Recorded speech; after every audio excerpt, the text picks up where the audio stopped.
PodcastOne presents the Steve Austin Show Classics. All right, here I am sitting with Missy Hyatt. She's about to open up a wrestling conversation. And go, Missy. Okay. Thank you, Stunning Steve. I like calling you Stunning Steve. I love Stone Cold, but Stunning Steve's much better for me to call you that. So here you go. Thank you for doing my questions. My first one is I know that you told me that you went to the Sportatorium and you watched World Class as a fan, but what other wrestling promotions did you watch or attend as a fan? I didn't attend anything other than World Class Championship Wrestling, because I didn't have any money, and I was based in Dallas at that time, and when Houston wrestling was going on with Paul Bosch, my mom and dad, they weren't going to drive me 100 miles down the highway to see no pro wrestling show. So really the only thing I'd ever been to was World Class Championship Wrestling when I was playing football at North Texas State University, and I was there from 86 to 87. I might have got there in the back end of 85, playing football at North Texas. And so that's where I went. But growing up on Houston, Mid-South Power Pro with Bill Watts, everything in NWA, WCW, a little bit of AWA. WWF at the time really wasn't down where we were at because everything was so much more regional.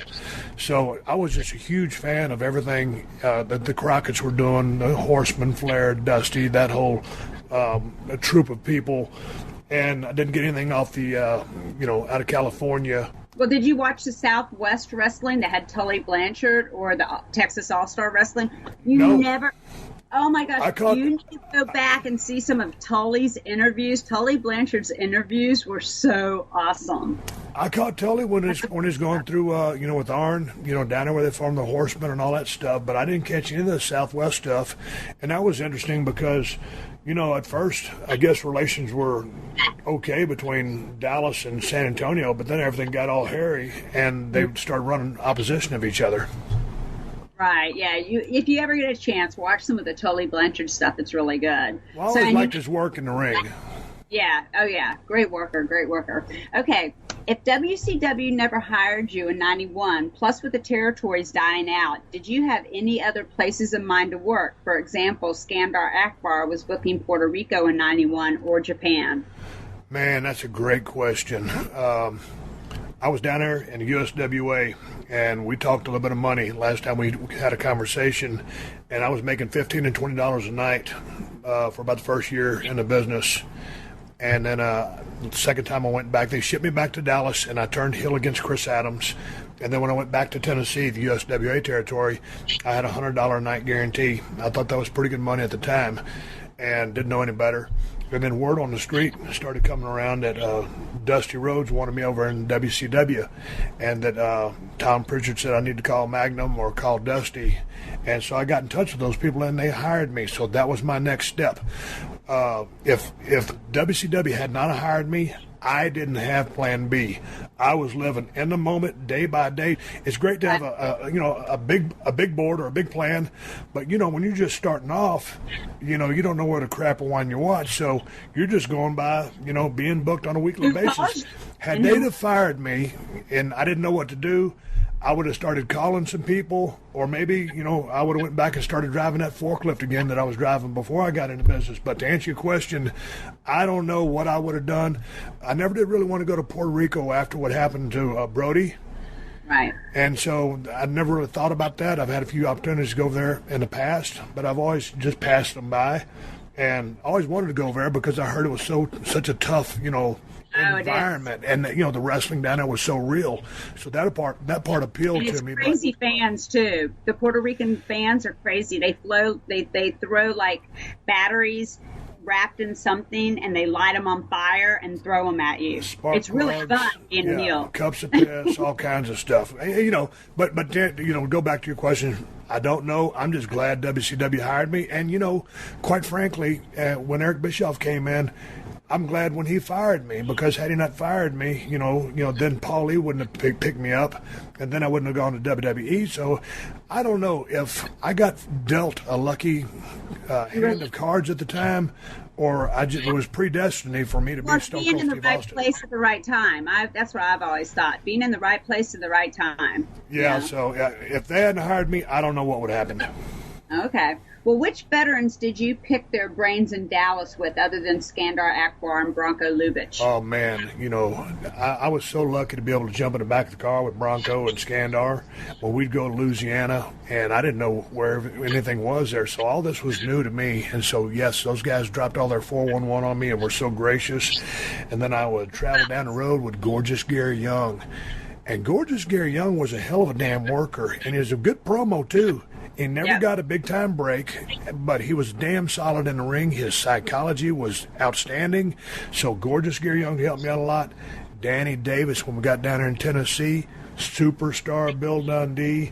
Those are a couple of guys that, of course, Paul Orndorff, once I got into WCW, Harley Race, riding down the roads with those guys. And Rick Rude was a fun guy to ride down the road with, because that's all Rude wanted to do was talk about the business. And, he had a big board. He'd talk about heat, talk about the baby face. He goes, it's hard to have a Rick Rude conversation without cussing because he cussed so much. But he was very, very knowledgeable. All the Minnesota guys were knowledgeable about the business. But those were a few of the many that helped me out. And I know I'm forgetting a bunch of them as well. Right. Well, did you ever work with Eddie Gilbert in Memphis or learn anything from him? You know what? Me and Eddie only crossed paths a time or two and never really had, man, I know I met Eddie, but I always heard of his booking genius and, saw his promos, saw his work, but we never really spent any time together. And then when I was just coming in Tennessee, I think, Elliot, if I came into Tennessee, Missy, in 91, where was Eddie? I believe he was in Tennessee or USWA around that time. Okay, but he was so high up. There, he was getting ready to go there. Yeah, but look, he was so high up. He was in top tier of the card. I was in the curtain jerker spot. So when you just came in and you're so green. I mean, this is back in '90. So, you don't really mix with those guys. The guys you're working with, like, the Gary Youngs and people like that those are upper card guys too, but I didn't have access to an Eddie Gilbert. Okay. Well, did you ever work with John Tatum in Dallas? No, but I got a chance to go watch him wrestle when I was at North Texas State. And, we'd go throw stuff at the wrestlers and drink beer, but I never got a chance to work with John. But like you said last time we were talking, best facials in the business, great at selling, and he's mean when he got the heat. To me, John Tatum and Michael Hayes were, in a way, very much alike, but different as well. Whole different promo, but they just kind of reminded me of each other from a facial. They grew up together. They grew up together. Yeah. So, and he was my one regret in my life. Like, if I look back on my life, like we were talking the other day, if I'd have known back then what I know now, what would I have done? And I was just like, I think breaking up with Johnny was probably the worst thing I ever did. So let me ask you a question, if you don't mind. Because sure. I wanted to put a clip of you. I always do a video at the end of my podcast and tell someone to watch something. And I couldn't find the whole clip of the Gucci bag with Dark Journey. So it was only a 3-minute and 32-second clip. I thought there was more. But I started watching some other stuff. And not to get into your dating, some of the guys, but you brought it up. So when Eddie Gilbert and John Tatum and then who else was at the table?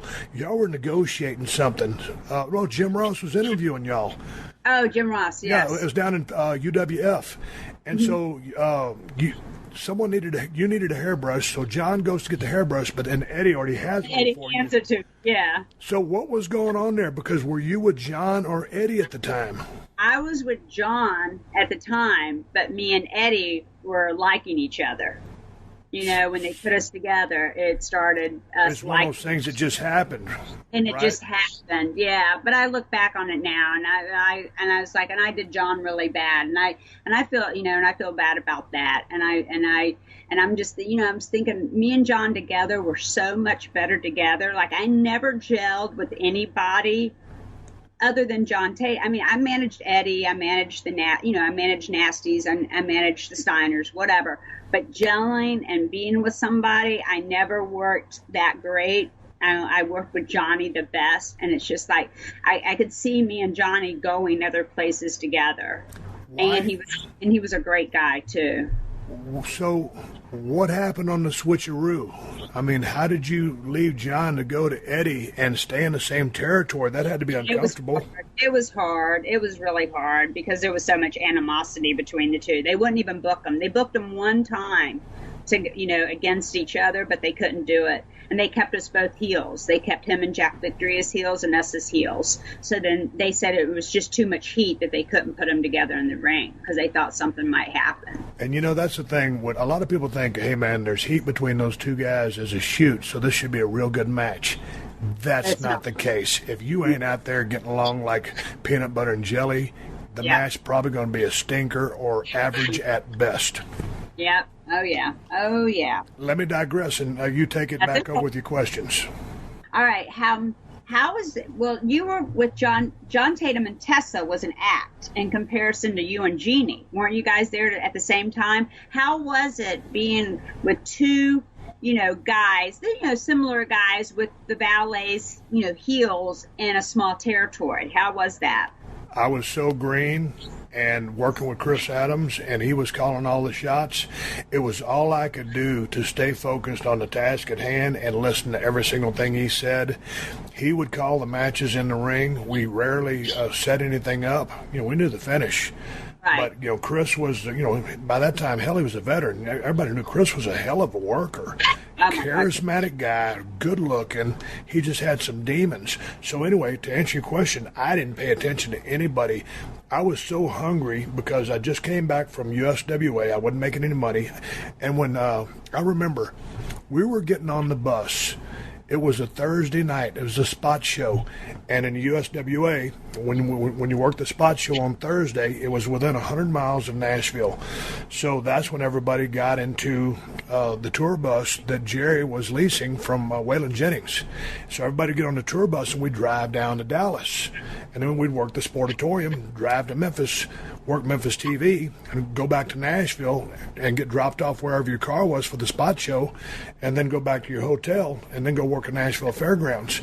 Well, anyway, we were getting on the bus that night after the spot show, getting ready to head to the next show, Dallas or whatever, and Jerry says, Steve, I'm sending you back to Dallas. And I looked at him, just as Jerry Jarrett, and I said, you mean you're firing me? He goes, no, I'm not firing you. I'm going to send you back to Texas and turn you heel to work against Chris. So I said, okay. And Dutch Mantell and I used to travel together with Chris Champion. And Dutch had already told me, you know, Dutch gave me the name Steve Austin. You know, my real name back in the day was Steve Williams. But I couldn't be Steve Williams because Dr. Death was already around. So anyway, you know, Dutch had said, hey, man, and I was a babyface for a little bit. And he goes, hey, man, if you ever go back to Texas and turn heel, you can be a cocky, arrogant bastard and call yourself Stunning Steve Austin. So that's what I did. I went back to Texas, turned to Stunning Steve Austin, turned heel against Chris. And you got to understand, I'd only been in the business 6 months. Right. So, man, where Tessa, John, what's that? Who was the booker that put your program against Chris Adams? Was it Eric Embry? No, that was all Chris Adams.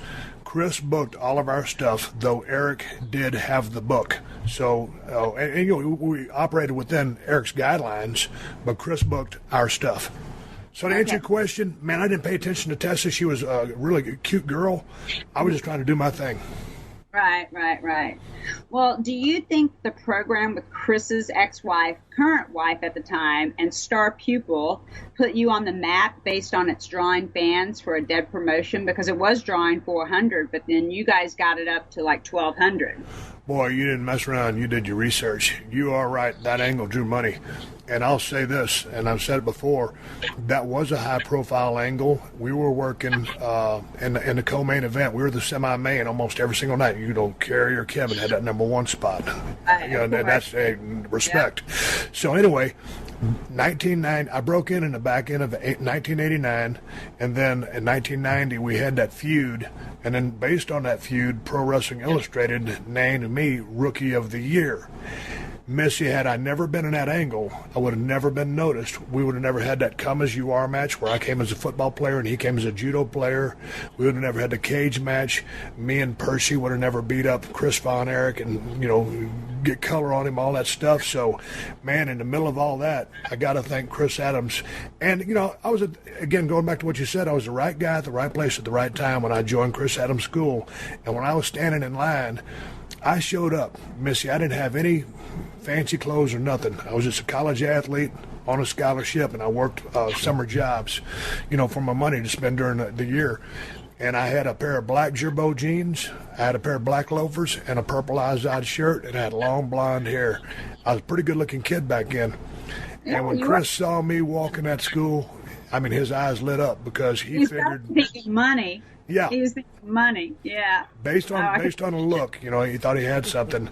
And speaking of looks, what do you think of Rod Price? Because I always thought that he was kind of similar look to you. Oh, man, I thought Rod had a great look. As a matter of fact, he was a guy that kind of turned heads because his physique, it wasn't on the level of Kerry Von Erich's, but it was in that category. Kerry had that one-of-a-kind physique. But, Rod Price, good look, pretty damn good worker. And let me go back a little bit because when you were asking me what I would have done had WCW not called me, I forgot that the all-time great Gary Hart was running some shows on weekends when Dallas wasn't running at the Metroplex Arena. And Gary had put me and Rod Price together. We were singles in WCCW, but for Metroplex, working for Gary, we were a tag team. And I don't even remember if we had a name. And we were actually the Tag Team Champions working for Gary Hart. So I have a past history with Rod Price. And as a matter of fact, I think when they were going to send both of us to Tennessee, Rod had met a girl, and he wanted to stay back in Dallas with his girl. I went to Tennessee, and I started having my singles run. That's when I came back, turned heel. But Rod was supposed to go to Tennessee with me, but he never did. So you never know what could have happened with you two guys with that similar look. You never know. You're listening to another classic episode of The Steve Austin Show, only on PodcastOne. Hey, man, do you own or rent your home? Sure you do, and I bet it can be hard work. You know what's easy? Bundling policies with Geico. Geico makes it easy to bundle your homeowners or renters insurance along with your auto policy. It's a good thing, too, because you already have so much to do around your home. Go to geico.com, get a quote, and see how much you could save. It's Geico easy. Visit geico.com today. That's geico.com.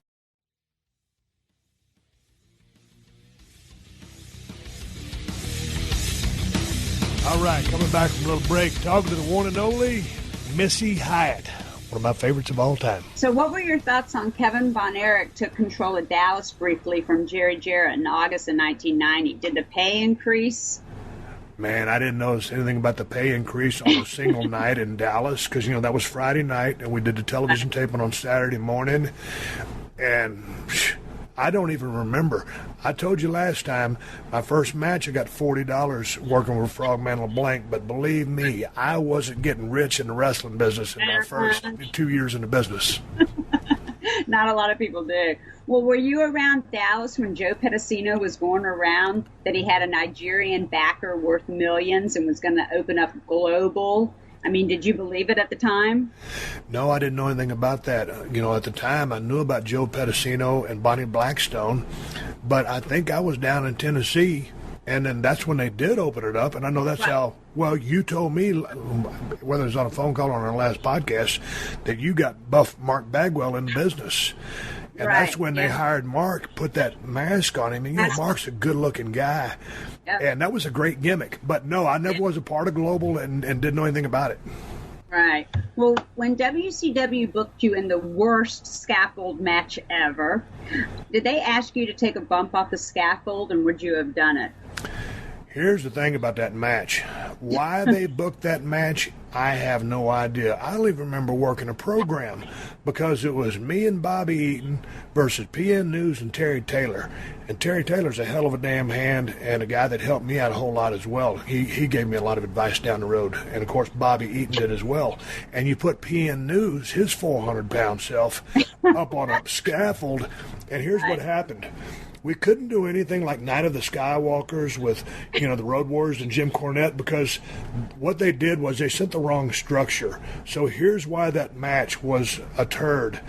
The rails or the beams were so big around in circumference you couldn't get your hands around them to hang or do any kind of stuff on the bottom. So we were relegated to staying on the top. And don't get me wrong, I wasn't going to defy death anyway. But at the time, I was only like 27 years old, so I was ready to do something. But you couldn't do anything from underneath there because the posts were too big to grab with your hands. So we stuck to the top, and you had to go get to your opponent's flag and do something with it. And Dave Meltzer gave that the worst worked match of the year. It was pretty bad. I'll never live that one down. And here's the thing. You know, man, I've been fortunate to be a part of a bunch of sellouts and stuff like that when I got hot as Stone Cold. But you know what? When you're paying your dues and you're up on a scaffold and you know that match sucks and you got about 15 minutes left, it is a bad day at the office. Exactly. Do you think Bill Watts was nuts in phasing out the Dangerous Alliance after Wrestle War 92, especially considering you guys gave the booking direction as top heels and filled the Horseman void? Man, I don't remember why and how we got shut down. I remember working War Games 92 against Sting Squadron and having a hellacious match there and getting good color and, tearing the house down that night. I don't remember why they split us up. I think it was okay for me because, I don't know, I don't think anybody had any real plans for me as far as being a superstar or anything. So I'm kind of a loner anyway. It was great to be a part of that group because I think everybody in there should be in the Hall of Fame. And I got a lot of knowledge from it and got to work with some badass guys. But, yeah, I didn't really pay attention to it. Okay. Well, what were your dealings with Jim Herd like, and how long did it take you to figure out that he knew nothing about wrestling? Jim Herd and Kip Fry were both very cool to me. I don't remember dealing with them a whole lot. I know that neither one of them had a whole lot of knowledge about the wrestling business. I just knew that I had my guaranteed contract. You know, like I told you back in the day, it was $75 and then it rolled to $156 in most occasions. And then above and beyond that, it was dealing with Eric. Because when Eric came in, that's when I was trying to start renegotiating another deal. Oh, no, I got a second deal after that, and then I was trying to negotiate with Eric after that. But I didn't really deal too much with those people. What I was trying to do then, Missy, it was still just trying to learn the mechanics of the game. And my mechanics were getting at a pretty decent level, and then I was trying to learn a little bit more advanced psychology to get out of the 101 level and get to the 201 level. So dealing with those higher-ups wasn't really my forte. Well, did Bill Watts harass you to take a pay cut or take one of his incentive-based contracts? No, he didn't. I didn't have too many dealings with Bill. You're the only one. I got along great with Bill, and it wasn't like we had a bunch of warm, fuzzy, conversations because he's not a warm, fuzzy guy. He's, tough-ass, smart promoter. When he came in, he rescinded the top rope rule. He grounded, a lot of aerial wrestlers who that was their bread and butter. And they took away the mats around ringside. And I'm like, man, I fell on that floor, the Dallas Sportatorium, that wooden floor, and I busted my chin open. I had 60 stitches in there and a tag match. And so that was on a wood floor. So you can imagine what a cement floor would do. So, I thought... I've been dropped on my head before on that cement floor. I know I got a concussion at the Baltimore, one of the pay-per-views, when they kidnapped me. I was supposed to have that mixed tag match against Paul Lee and I think Iron Anderson, and it was me and... who was it? It wasn't PN News. It was somebody else. Anyway, they ended up Dick Murdoch and Dickie Slater came out and they kidnapped me because in Baltimore they were like no women in the ring with men, even though we were going around for that Great American Bash. That's what it was. And he picked me up and he threw me over his shoulder and he was sweaty and wet and I went straight down and hit my head and got knocked unconscious. So I can imagine hitting the floors, taking bumps continuously out there. I wouldn't want to do that at all. I think a lot of the feeling from the boys was maybe the business at that time had passed Bill by. Yeah. He's an old school guy, and I appreciate Bill. And don't get me wrong, when I look back, like the stuff when you were around, that mid-'80s stuff and Mid-South Power Pro, NWA, that was great stuff. But when he got to WCW, I think it was just a different dawn. Yeah, it was totally different. Did you think Bill Watts went too far in jobbing out Brian Pillman in order for him to take out a lower paid contract? I didn't even know that had happened. What happened? He was jobbing Brian out every day, and Brian was like, I'll be the highest paid jobber there is, because he wanted him to take that incentive-based, the contracts that we pay you this, and then after 3 months, then you get, you get the pay or whatever. And Brian said, no, I want to keep my contract, because Brian was making good money, and he jobbed him out every night. And Brian said, that's fine. You can job me out every night. I'll be the highest paid jobber there is. I think I remember something about Brian saying that. Here's the thing. When did Bill Watts come in there, and when did he leave? Oh, gosh. Okay. When was that? That was... Because he wasn't there forever.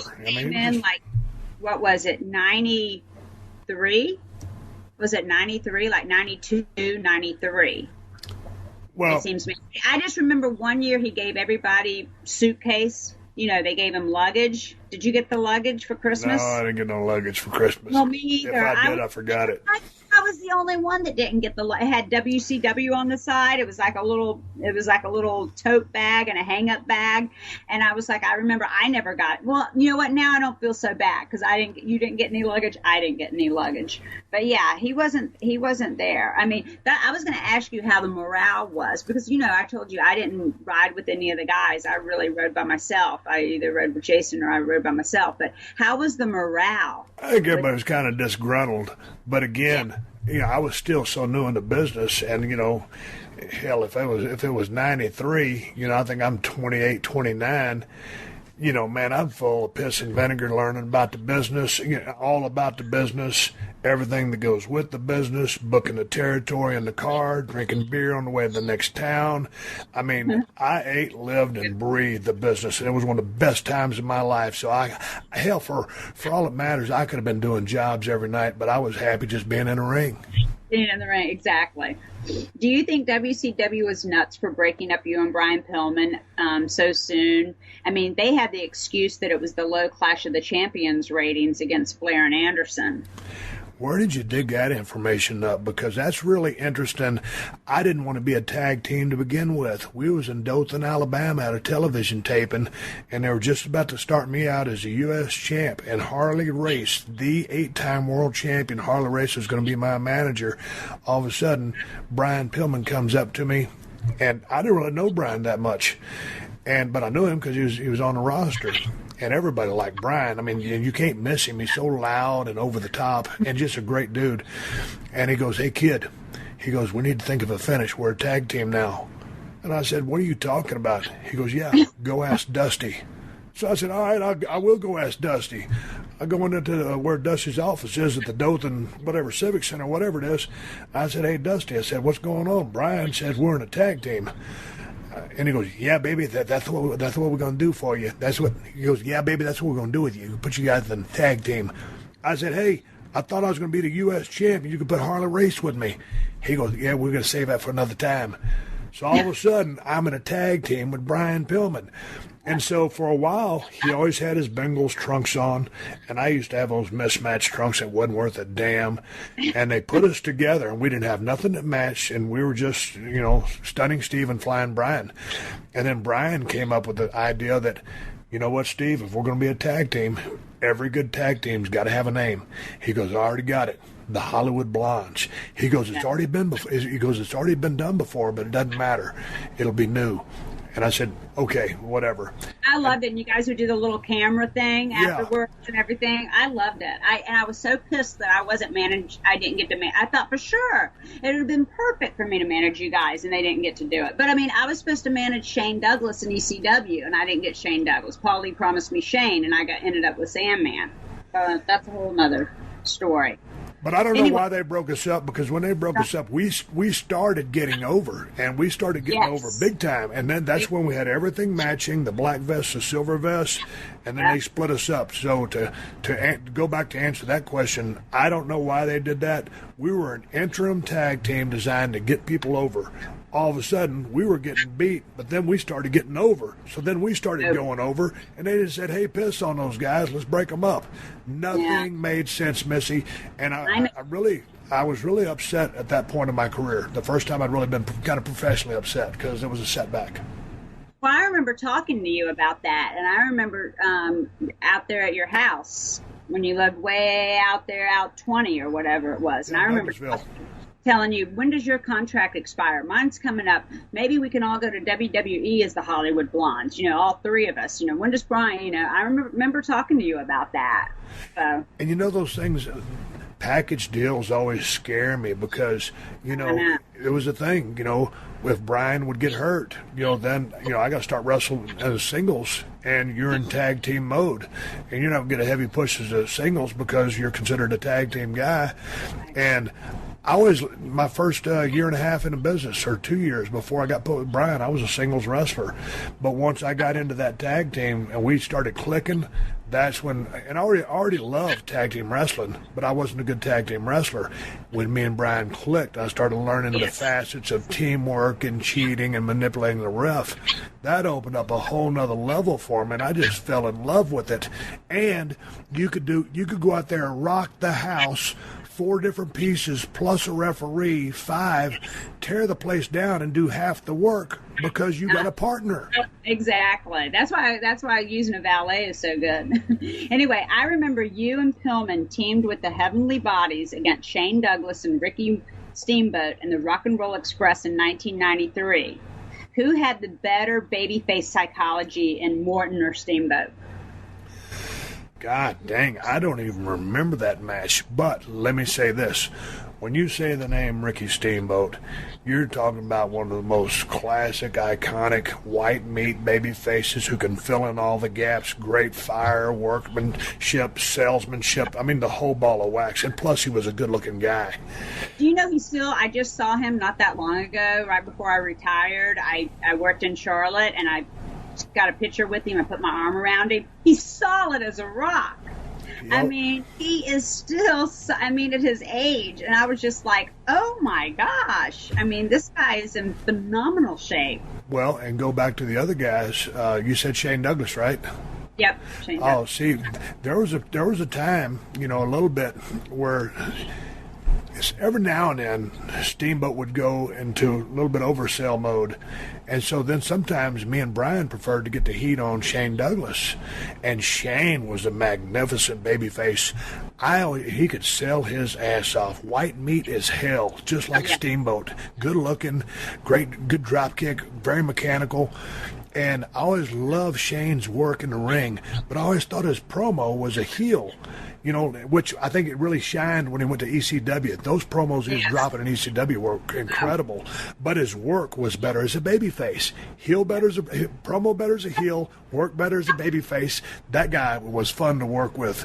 And, man, when you talk about the Rock and Roll Express, you're talking about one of my favorite tag teams of all time. So I want those guys to go into the WWE Hall of Fame just because they need to be recognized by one of the biggest company or the last, big dog on the block, WWE. They should go in their Hall of Fame because those guys were so important to tag team wrestling. And because you were around those guys in Mid-South and NWA, the girls on the front row really would be crying when Ricky started selling, or if they get the first set of heat on Robert, give Ricky a hot tag, and then they shut down Ricky and really set into the second set of heat, people would be crying. And then when they would make their entrance, it would be like a shrill because the girls loved them so much. Everybody loved them, but particularly the girls. Everybody loved them, yeah. So anyway, and then when you talk about the Midnights, I don't know. Heavenly Bodies. Yeah. Tom Pritchard was very influential in my career. I forgot to say him as well because at the time I was traveling with Dutch and Chris Champion in my Hyundai Excel.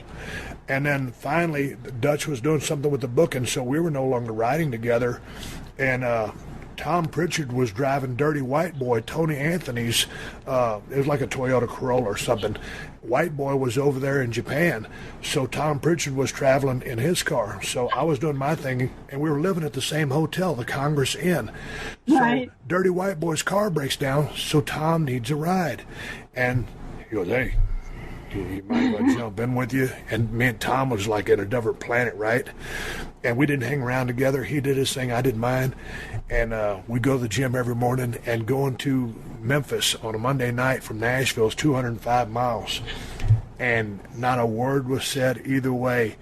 And then finally we started talking, and we turned into the best of friends in the world.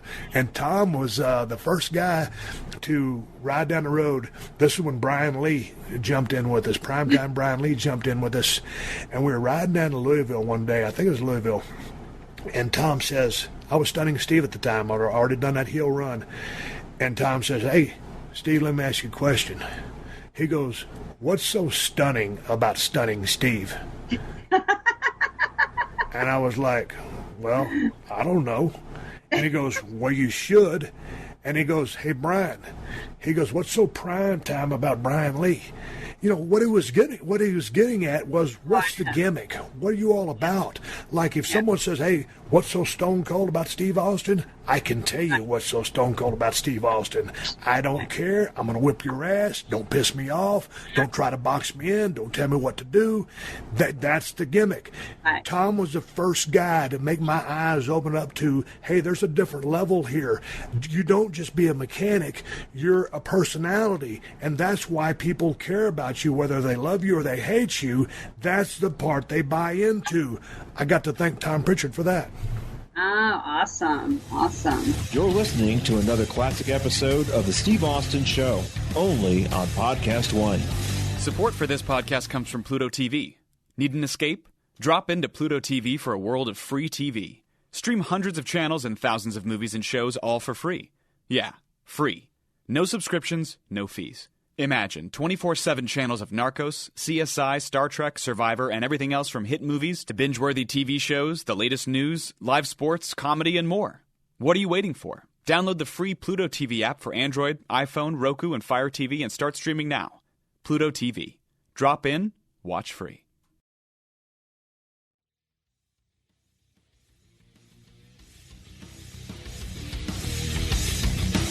Okay, well, this is back to Ricky Steamboat. Did Ricky Steamboat give you and Brian Pillman much direction when you had those 45 to 60-minute house show matches against him and Shane Douglas?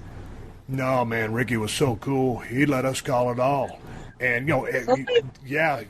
Now, he would also chip in stuff in the ring, but he was so respectful that we were the heels, and he was a senior guy, so he absolutely had liberty to squash anything we wanted to do or make a redirect. But that's the thing about Steamboat that was so cool. He just wanted to go out there and work, and he'd already had that monster run in the WWE. And, you know, he was down at WCW working with us. We were having badass matches. I think he appreciated how hungry we were, how hard we worked to shine him up, and flip-flopped and flew for him when it was time for them to make a comeback. And they either, you know, beat us or they slipped on a banana peel or we screwed them somehow. But there was a lot of chemistry there, and that it just goes to show how unselfish Ricky Steamboat is, one of the greatest of all time. Right. Oh, he is, definitely. In our last interview, you were telling me about Stone Cold, how you got it from Kuklinski, you know, the serial killer. But I was wanting to know if you ever got any of your persona from the old school David Schultz promos. You know, it's really neat that you asked that question, because when I go back and watch some of those interviews, there's a definite parallel. Yes. But I hadn't seen any of the interviews because because Missy, that was all regional. I wasn't getting that. Okay. Man, when I get on YouTube, and this is as far back as 2 or 3 years ago, I watch a lot of his stuff. When they showed up at his house that one time, it's a little vignette. His whole family's there, and he's being mean. All that stuff, the stuff with John Stossel. But just his promos. Boy, oh, yes, that guy, I really think he was at the wrong place at the wrong time, because that guy, I think, had money written all over him, had better sense of booking him. But then again, I didn't know the man, so maybe he was such a wild card, but people didn't want to take a gamble on him because maybe he was hot tempered. I don't know. I heard he was a wild man, and he really intimidated people and stuff like that. So. Yeah, but as far as the gimmick goes, there was a definite parallel, but there no influence from him. But when I look back, it's very close. Very close, yeah. When did you discover the newsletters, and which one did you read first? Man, when you talk about the newsletters, everybody talking about the kayfabe sheets. Yeah. If I am not mistaken, it had to have been Flying Brian that told me about the sheets. And he goes, hey, kid, And, Wade Keller has his, and Dave Meltzer had his. And I know there's a bunch of them out there now, but back in the day, there was 2. And those were the holy grail of the inside of what's going on in the business. And back then... One time I was leaving a territory before I even knew it by reading it in Meltzer's sheet. Really? But see, here's the thing. You wanted to read the sheets because you wanted the inside information. Those guys had people on the inside that would drop them booking info, like you just said, and they had a great scope of the business. They were very studious of the business. So, and people respected what they had to say. If Meltzer put you over... they still do. If Meltzer put you over, just him putting you over, and Keller too, but Meltzer was really the number one guy back then, with his 4 3/4 matches and all this stuff. It could change the future of your booking just based on what he said. But here's the thing. I don't think he realizes how much power that he had, or that he has. But you never wanted to be caught with the sheets. You could pass them back. Everybody kayfabe the fact that they're reading the kayfabe sheets. We would in UWF, it'd be so funny, we'd get one, and I discovered it from Eddie, and you would be passing them around, and you'd read one, and it's such a little print, and it's on 2 sides, and you're reading it, and you're, okay, who's got page 3? Who's got 3? Who's got 3? Who's got 4? Give me, I need the rest of this. I need the rest of this. So, and back then the business was so protected, you didn't want to be known that you read the sheets. Hey man, you read what Keller said, you read what Meltzer said. Yeah. No, man, what did he say? He said this. What are you talking about? Because dude, and you just because the business is so protected, you just didn't want to be caught with the sheets or seen with the sheets. But everybody was. Here's the thing. Brian was always in the know, and I think Brian had someone in the office who gave him a lot of 411. Within WCW. And then a little bit in WWE, he wasn't there very long, but he was very proactive in seeking out information. Hell, I was just, resolved to going down the road and learning everything on my own. But those sheets dropped a lot of very important information. And, I got to give those guys a lot of credit for surviving all this time, reporting on, the workings of the business. Because, back in Missy, they were almost a pariah, if you will. I mean, because... Well, people hated Jim him. Cornette was going to beat him up. Jim Cornette was threatening to beat Meltzer up. They'd show up at a house. They'd show up at a house show and have heat. Oh yeah, definitely. Okay, this is my last question for you. Since you were never lucky enough to have Missy Hyatt as your manager, but you did use Medusa a bunch of times, how was she to work with? Medusa's great. See, here's the thing about her. Man, I was a big fan of hers back in the AWA days. So then, like I always mention AWA on the back end of everything that I'm saying, because Houston Wrestling, World Class Championship, Mid-South Power Pro, and NWA were what I feasted on. That's what I always got from start to finish. Then I started getting AWA and then some WWF. And I started catching AWA. The promotion was kind of starting to go downhill then, but Medusa was out there. She was super hot.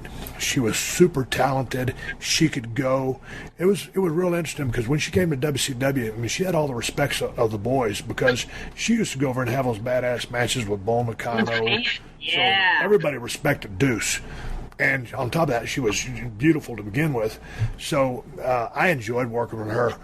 I thought she was really cool. And I wish I would have known more. Me and Missy had a phone call the other day of wishing we would have known now what we known then what we know now. Yeah. I wish I would have known. Back then, we knew everything back then. I know. If I'd have known more about how to use her to my advantage, like drawing a referee, making her more interactive, I didn't know.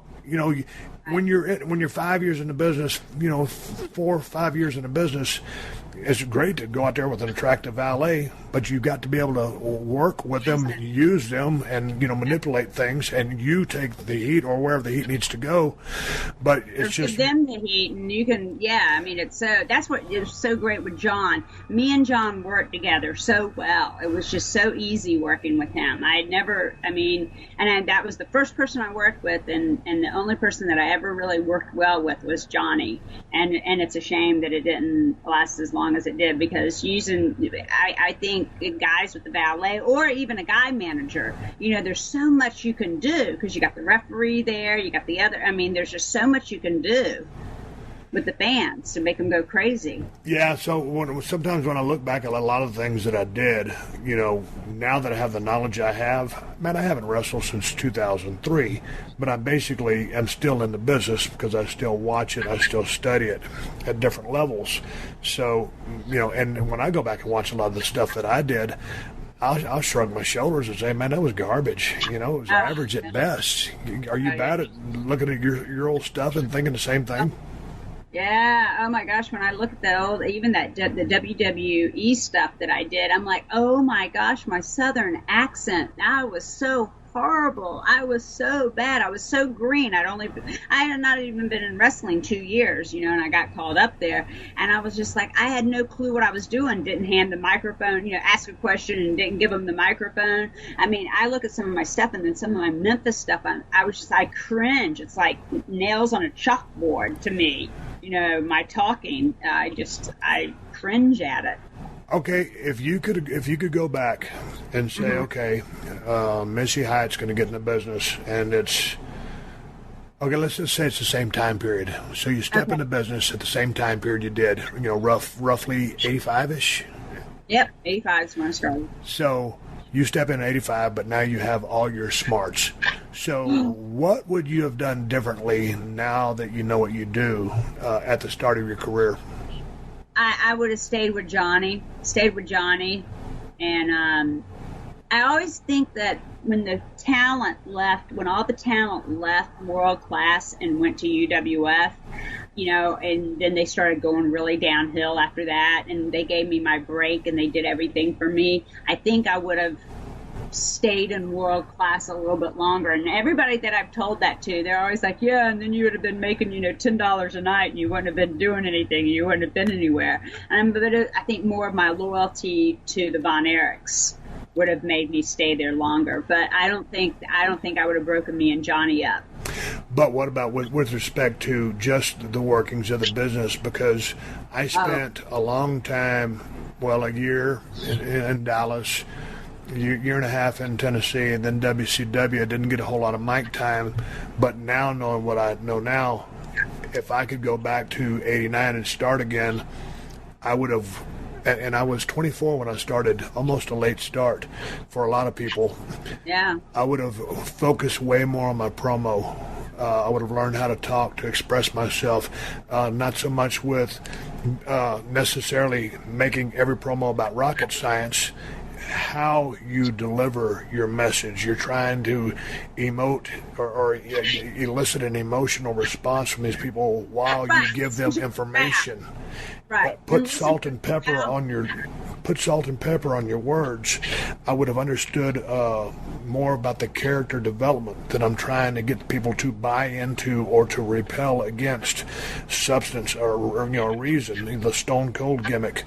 With respect to in-ring work, shining people up, making them look good, wrestling, brawling, whatever I was doing, taking smart bumps. The bump I took in Japan when I tore my tricep off my arm, that was, I didn't need to be on the top rope. When you look at what today's generation is doing, they do some fantastic stuff. All I did was jump off and drop an elbow. No, it was basically a splash. The Japanese guy moved. I splashed and tore my tricep off my elbow. So I would, rethink my bump ticket. Your bump card, you only have so many holes you can punch in it. So I'd rethink what bumps I did. The pile driver with Owen. Accidents happen. That was an accident. But I would have worked a lot smarter than I did, because there's that old saying, Missy, work smarter, not harder. You always work as hard as you can, but that's one of the reasons why I looked up to rock and roll so much and Midnight Express so much. Those guys could do stuff, and all their stuff looked good, but when you locked up with Ricky Morton, it was like locking up with a shadow. You just felt him, and it was a pro-style lockup. Like Bob Eaton had one of the best lockups in the business. And people say, A lockup? A lockup? What are you talking about? It's the little things, but just that technical, the way he snapped it in. And you didn't feel anything he did. Those guys were so premier in the ring, their workmanship. I was working a little snug, but just the overall presentation of the product, watch what Flair did, Arn. Oh, yeah. Well, I mean, like you know, and back then, nowadays, they're just too fast for me. Nothing digests. I don't really, I mean, I see a match and I'm okay, what happened? Just what happened there? To me, it's just too fast. I think they need to, like, slow it down just a little bit for me. Because back then, the way they work, I mean, you could just, you know, do things and because you got four corners, you know, four sides of people, and you got cameras there. I mean, you got to let stuff register to the people because you're turning away, you know, you're drinking a soda, you're doing this, it's got to register more. I think that I would have learned, like, if I could have gone to WWE, like, later in my career when I had learned to talk on the mic more and learned my character more and things like that, I think it would have been a whole lot better. I think it would have been a lot better, but that's shoulda, woulda, coulda. There's a couple of guys down there in NXT, Dash and Dawson. They're the Nxt Tag Team Champions. They had a match in Brooklyn a couple of months back, and with a guy named Tommaso Ciampa and Johnny Gargano. And the match, the body of the match itself was very simple. I mean, there was no crazy moves. They were working a body part. But then, I mean, they're doing a whole lot of high-level stuff, pulling the referee on the hot tags, teamwork. I mean, these guys are totally synced up. So it was basic work, but there was such high-level work and so many things going on. Those guys would have fit in any era that there ever was tag team wrestling. That's how good they are. And there's a lot of stuff that happens, and I think it's around a 20-minute match, 22-minute match, whatever it was. But there's a lot of action in that thing. You know, the thing about it, Missy, is when you go back to mid-'80s and even the Attitude Era, I mean, we had sped it up a little bit. But it's like, you know, football sped up. They're playing, you know, everybody's playing, you know, no huddle offense, spread offense. It seems like everything is sped up. And so the business has too. And it's evolved more than just, you know, hey, the old hair pull behind the referee's back. Yeah, you can't do that. Yeah, you can't do that. But there's a lot of things they can do. But to me, I don't know, maybe it's just I'm so old school. They to me, it's a little too fast for me. I don't think they let it digest. I don't think it goes. But that's just me. So what's next for you, Missy? What's next for me? Well, like I said, Newton, Alabama. I'm going to be in Newton, Alabama for a Civil War reenactment. So that's the next thing for me. I'm retired. I retired at WrestleMania, so I don't do any autograph shows anymore. I don't do anything. Now, what made you just decide, and what was it, 2015 or 16 you retired? In Dallas to 2016. Yeah, so last weekend. So what made you just say, hey, that's it?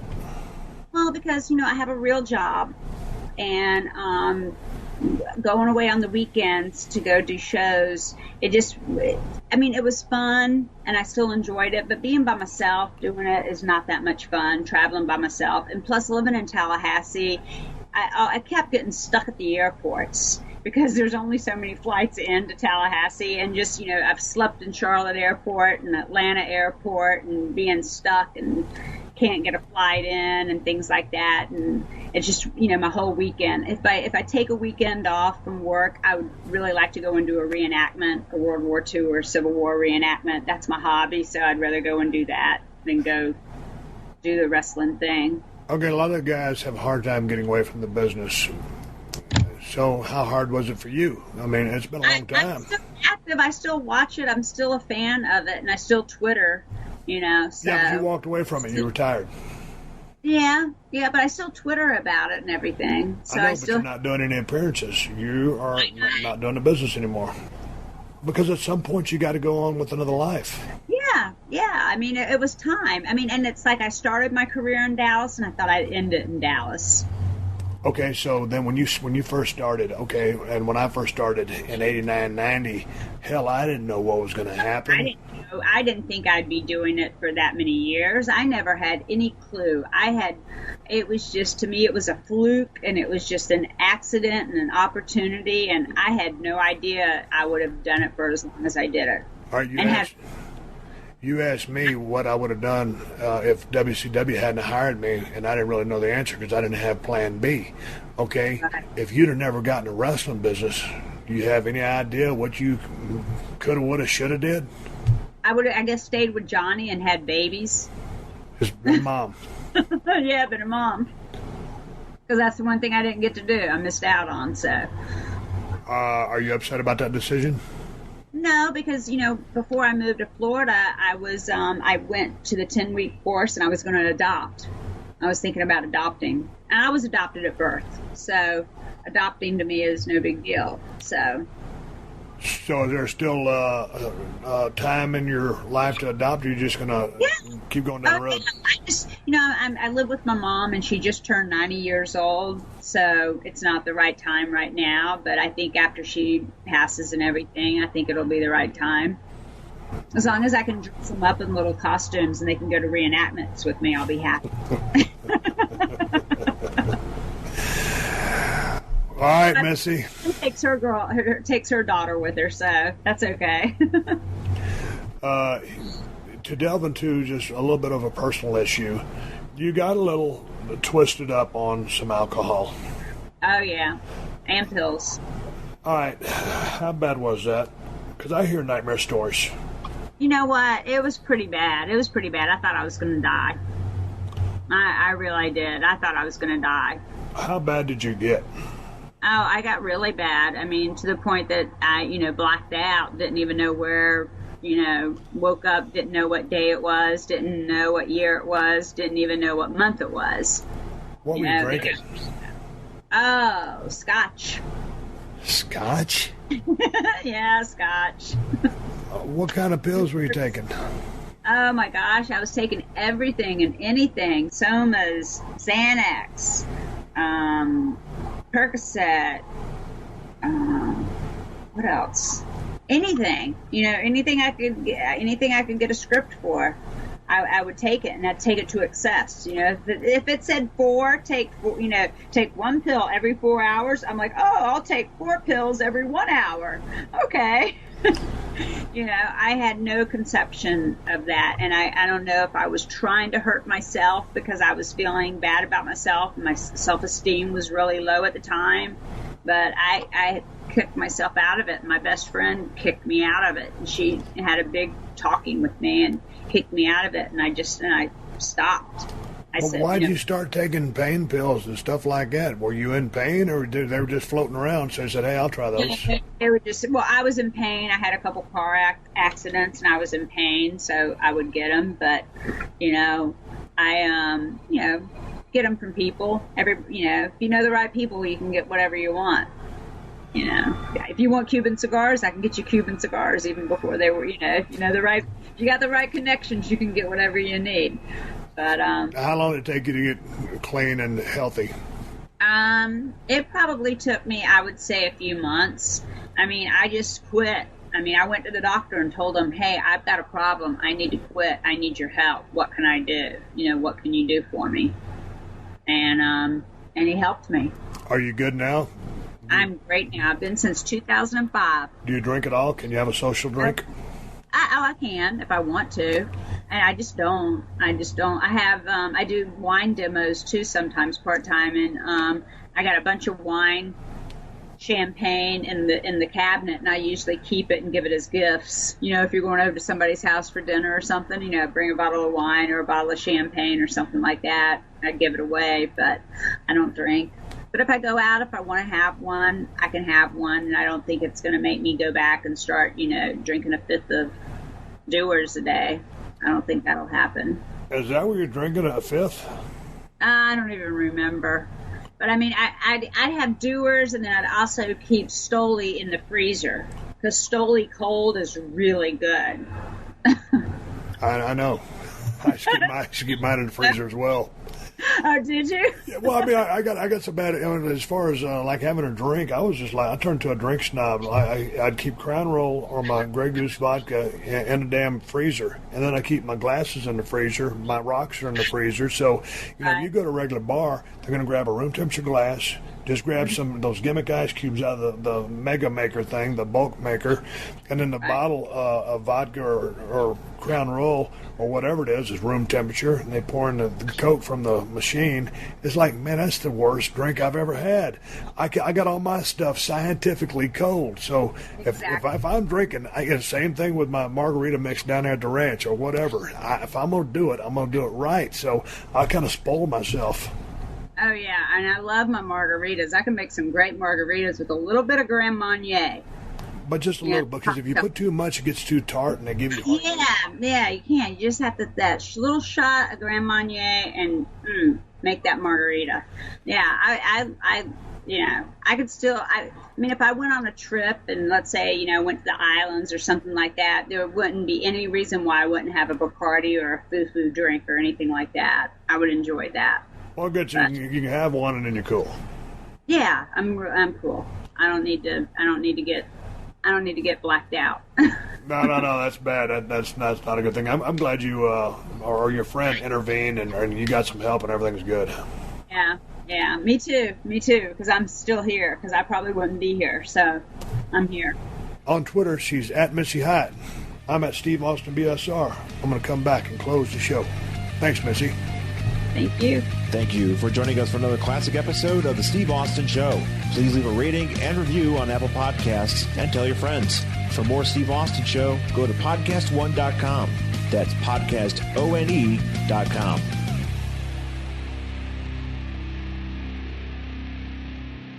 Seven years ago, college wrestler Damian Hurd disappeared from a party in Gunnison, Colorado. Everyone had been drinking or whatever, the usual party scene. When, how, and why he left are questions I need your help to understand. Nobody's heard from him. No, it's just like he disappeared. From Cold Case Productions and PodcastOne, Final Days on Earth, The Life and Death of Damian Hurd. I'm your host, Claire Sanamaw. Join me April 20th for the season premiere. Yo, what's good? It's your boy, Big Brother Jake, a.k.a. Jake Warner, my government name. Check it out. I host a show called the Big Brother Jake Podcast, and I've taken my talents to the biggest and baddest platform on the planet. That's right, baby, PodcastOne. My show is unique as I talk about everything. Life, sports, entertainment, being a single dad juggling several jobs. I'm a hot mess, but it's damn entertaining. Subscribe and review now on Apple Podcasts and listen on PodcastOne or wherever you get your podcasts.